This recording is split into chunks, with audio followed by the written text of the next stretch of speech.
అందరికీ నమస్కారం. ఉగాది శుభాకాంక్షలు. 2025 ఉగాది పండుగ వేళ శుభముహూర్తం, పూజా విధానం గురించి తెలుసుకోండి. తెలుగు పంచాంగం ప్రకారం ప్రతి ఏడాది చైత్ర మాసం శుక్లపక్షం పాడ్యమి తిథి నాడు తెలుగు నూతన సంవత్సరం ప్రారంభమవుతుంది.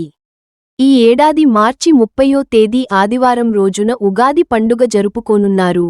ఈసారి వచ్చే ఏడాదిని శ్రీ విశ్వావసు నామ సంవత్సరం అంటారు. హిందూ పంచాంగం ప్రకారం ఒక్కొక్క తెలుగు సంవత్సరానికి ఒక్కొక్క పేరు ఉంటుంది. ఈ ఏడాది ఉగాది పేరు విశ్వావసు నామ సంవత్సరం. మార్చి 30వ తేదీ ఆదివారం పాడ్యమి తిథి నుంచి ఈ విశ్వవసు నామ సంవత్సరం మొదలు కానుంది. మనిషి ప్రకృతికి, కాలానికి అనుగుణంగా జీవిస్తున్నాడు కనుక ప్రకృతి నూతనంగా మారినప్పుడు మనిషి జీవన విధానం కూడా నూతనంగా మొదలవుతుంది. ఉగాదిని యుగాది అని కూడా అంటారు. అంటే సృష్టి ప్రారంభం అయిన రోజు. ఉగాది రోజున పంచాంగ శ్రవణం, ఏడాదిలో తమ భవిష్యత్ ఎలా ఉంటుంది, ఆదాయ వ్యవయాల గురించి తెలుసుకోవడం, జాతకాన్ని వినడం, యుగ్రహ కదలికలను అర్థం చేసుకోవడం ద్వారా ఏడాదిలో ఎలా జీవించాలి అనే అంచనాకు వస్తారు.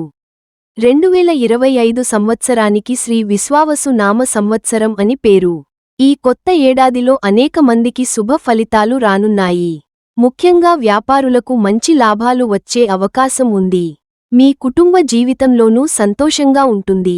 దేశాల మధ్య వైరం, యుద్ధ వాతావరణం నుంచి ఉపశమనం లభించే అవకాశాలు ఎక్కువగా ఉన్నాయని పండితులు చెబుతున్నారు. ఈ సందర్భంగా శ్రీ విశ్వావసు నామ సంవత్సరం గురించి, ఉగాది పండుగ ప్రాముఖ్యత గురించి కొన్ని ఆసక్తికరమైన విశేషాలను ఇప్పుడు తెలుసుకుందాం. చైత్ర శుద్ధ పాడ్యమి తిథి రోజున మార్చి 30, 2025 ఆదివారం రోజున ఉగాది పండుగను జరుపుకోనున్నారు. ఈ రోజున శ్రీ విశ్వావసు నామ సంవత్సరం ప్రారంభం కానుంది. ఈ పండుగ వేళ ఉదయం 5 గంటల నుంచి ఉదయం 7 గంటల వరకు పూజ చేసుకునేందుకు శుభప్రదంగా ఉంటుంది. అంతేకాదు ఉదయం 9 గంటల నుంచి ఉదయం 11 గంటలకు కొత్త బట్టలు ధరించి ఉగాది పచ్చడి తయారు చేసుకుని తినడానికి శుభ సమయం అని పండితులు చెబుతున్నారు. అంతేకాదు ఉగాది రోజున ఉదయం 9 గంటల నుంచి సాయంత్రం 3 గంటల మధ్యలో పసుపు, బెల్లం, చింతపండు, బంగారం, వెండి తదితర శుభప్రదమైన వస్తువులను కొనుక్కోవచ్చు. ఉగాది అంటే శాస్త్రాల ప్రకారం ఉగా అంటే నక్షత్ర గమనం లేదా జన్మ, ఆయుష్ అనే అర్థాలు కూడా ఉన్నాయి. వీటికి ఆది ఉగాది అంటే విశ్వంలోని జీవకోటి రాసుల ఆయుష్షుకు తొలి రోజు ఉగాది.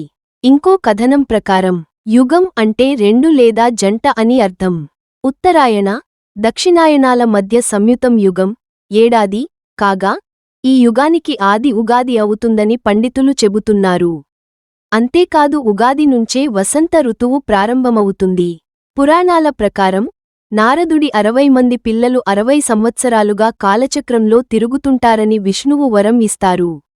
ఆ 60 మంది పిల్లలే తెలుగు సంవత్సరాలని చెబుతారు. శ్రీ విశ్వవాసు నామ సంవత్సరం 39వది. ఈ సమయంలో విశేష ధనం లభిస్తుందని చాలామంది నమ్ముతారు. ఇవి ప్రభవ, విభవ, శుక్ల ఇలా ప్రారంభమై చివరకు అక్షయ సంవత్సరంతో ముగిసిపోతాయి. విశ్వావసు అంటే పురాణాల ప్రకారం విశ్వావసు అంటే ఒక గంధర్వుడి పేరు. ఒక సంగీతకారుడిగా పండితులు చెబుతున్నారు. అంతేకాదు ఈ విశ్వావసును కబంధుడు అని కూడా పిలుస్తారు. కబంధుడు అంటే ఒక రాక్షసుడి పేరు. విశ్వవాసు శాపం వల్ల గంధర్వుడు కబంధుడిగా మారిపోయాడు. రామాయణంలో కబంధుని ప్రస్తావన వస్తుంది. సృష్టి ఆరంభానికి సంకేతంగా. పురాణాల ప్రకారం చైత్రమాసం శుక్లపక్షం శుద్ధ పాడ్యమి తిథినాడు అంటే ఉగాది రోజున సృష్టి ప్రారంభమైనట్లు పండితులు చెబుతారు. వేదాలను తస్కరించిన సోమకుడిని హతమార్చి మత్స్యావతారంలో ఉండే విష్ణువు వేదాలను బ్రహ్మ దేవుడికి అప్పగించిన శుభ తరుణ పురస్కారంగా విష్ణువు ప్రీత్యర్థం ఉగాది ఆచరణలోకి వచ్చిందని చాలామంది నమ్ముతారు. చైత్ర శుక్ల పాడ్యమి తిథి నాడే ఈ విశాల ప్రపంచాన్ని బ్రహ్మదేవుడు సృష్టించినట్లు పండితులు చెబుతారు. అందుకే సృష్టి ఆరంభానికి సంకేతంగా ఉగాది పండుగను జరుపుకుంటారు. తెలుగు రాష్ట్రాల్లో తొలి పండుగ ఉగాది పండుగ వేళ శిశిర ఋతువుకు వీడ్కోలు పలికి వసంత ఋతువుకు స్వాగతం పలుకుతాం. ఈ సమయంలోనే చెట్లు చిగురించడం ప్రారంభమవుతాయి. కోయిల రాగాలు వినిపిస్తాయి. తెలుగువారి నూతన సంవత్సరం కూడా ఉగాది నుంచే ప్రారంభమవుతుంది. అందుకే దీన్ని తెలుగువారి తొలి పండుగ అంటారు. ఈ పవిత్రమైన రోజున రెండు తెలుగు రాష్ట్రాల్లో ఉగాది పండుగను ఘనంగా జరుపుకుంటారు. ఉదయాన్నే తలస్నానం చేసి, ఇంటిని మామిడాకులతో అలంకరించి, కొత్త బట్టలు ధరించి, ఉగాది పచ్చడితో దినచర్య ప్రారంభిస్తారు.